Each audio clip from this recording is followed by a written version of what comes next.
Now let's see how can this be implemented.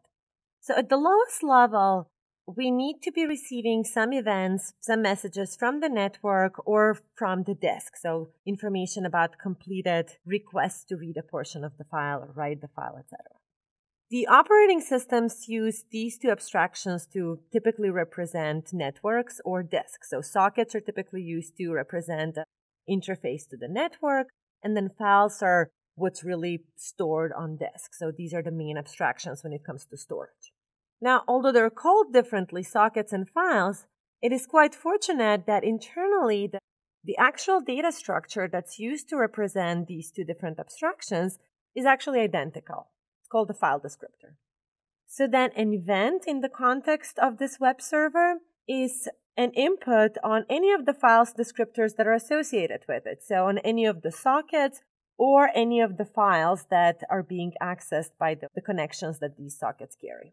To determine which file descriptor has input, so to determine that there is an event that has arrived in this system, the Flash paper talks about using the select call. The select call takes a range of file descriptors and then returns the very first one that has some kind of input on it. And that is regardless of whether that file descriptor is a socket or a file ultimately.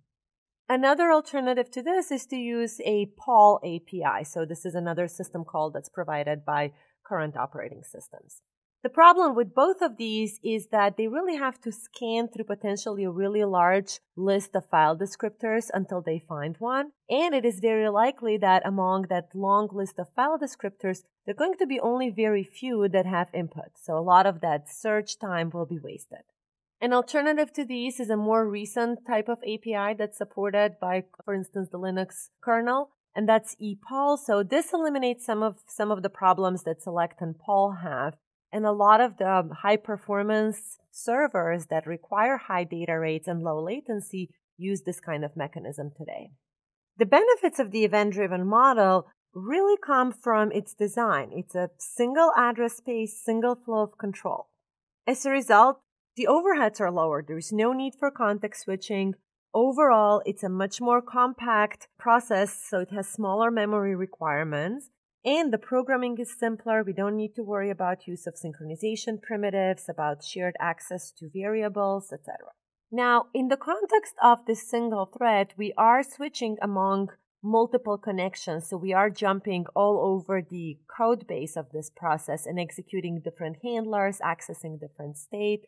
That will have some effects on basically loss of localities and cache pollution effects. However, that will be significantly lower than what would have been happening if we were doing a full-blown context switching. So the overheads and some of the elimination of the synchronization, these are some of the things that really make this an attractive approach.